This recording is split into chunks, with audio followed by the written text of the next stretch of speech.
In the first 19 days of April, the Daily Mail published 70 stories with Meghan, the Duchess of Sussex, as the hook for the story on its website.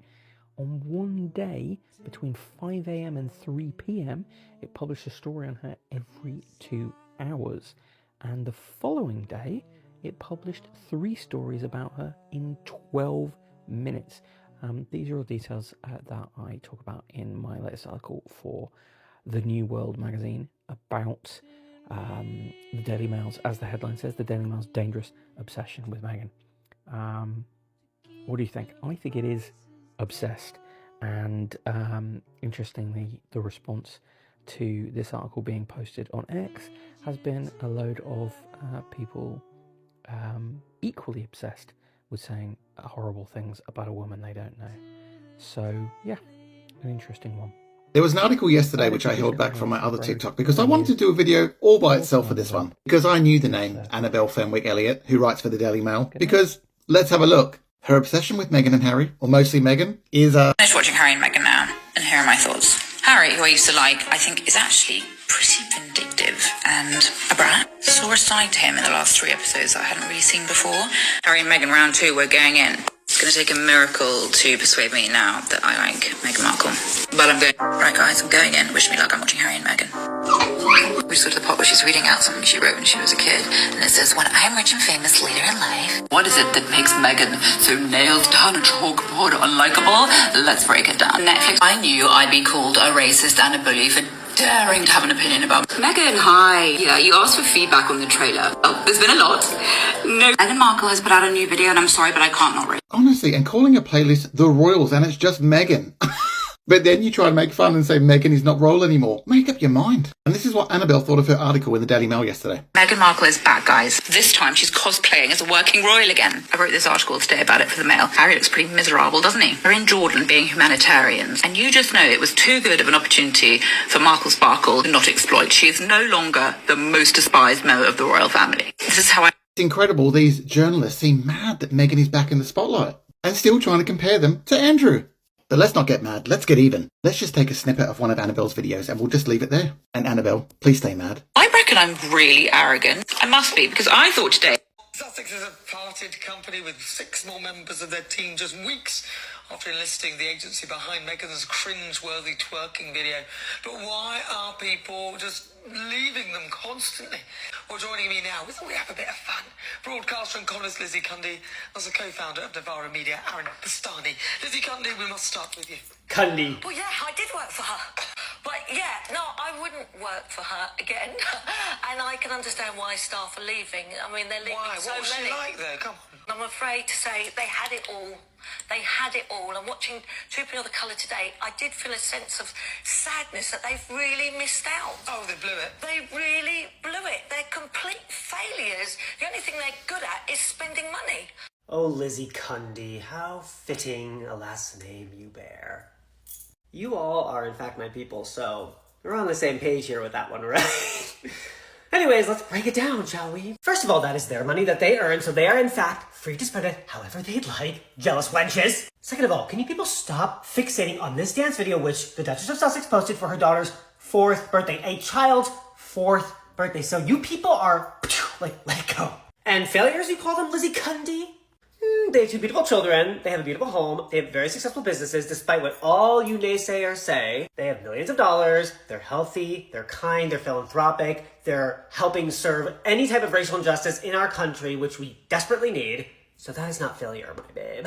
Anyways, as you all just witnessed, this woman decided to go on to national UK television and run her mouth. Now again, we all live in a world where anybody can express their opinions. You're free to do so. Although we all know her opinion is wrong. But like most of the UK press, not all, but most, they always seem fixated on this one sentiment. They had it all. They were working royals. They could have gone to this celebration, this castle. Their kids could have summered here and done this. I literally just talked about a story recently where royal expert Arthur Edwards told The Sun, those children, Harry and Meghan's children, I feel sorry for them. I mean, they've got cousins here. They're never going to meet, never going to play with. There's palaces and castles here that they can enjoy as well and spend the summer holidays with their cousins. Like, these people, Cundy included, are so fixated on what their children are missing. Castles and money and jewels. It's like, that's such... Their priorities are all off. And clearly these people are just off their rocker, very jealous of the fact that Meghan and Harry have a fabulous life, mind you, here in the US, despite everything going on politically. While Lizzie Cundy is running her mouth on national TV, UK national TV, Meghan and Harry are hauled up in their $21 million Montecito mansion, so life is good for the Sussexes. So stop it, girlie, stop it! Have a nice day! Will the British media ever be normal when it comes to anything that Meghan Markle says, does, or posts on her private Instagram? No, definitely not. They will not ever be normal about it, and the royalists sure as hell will never be normal about it. Last week was the 8th. The British media's fascination with Prince Harry and Meghan Markle is relentless. Every day, their names dominate headlines, whether they're launching a project or simply living in California. No detail escapes scrutiny, from Meghan's outfits to Harry's speeches. Every move is analysed. The tone swings wildly. One day they're praised for charity, the next they're criticised for their choices. This creates a confusing, contradictory narrative that keeps the public hooked. Even after stepping back from royal duties, the spotlight on them has only intensified. The media seems unable to let go, weaving an ongoing saga that captivates millions. Why this couple? Their story taps into themes of tradition, modernity, and independence. The press has made Harry and Meghan a permanent fixture in the public consciousness. The obsession, it seems, is now the story itself. There's a paradox at the heart of the British media's coverage of Harry and Meghan.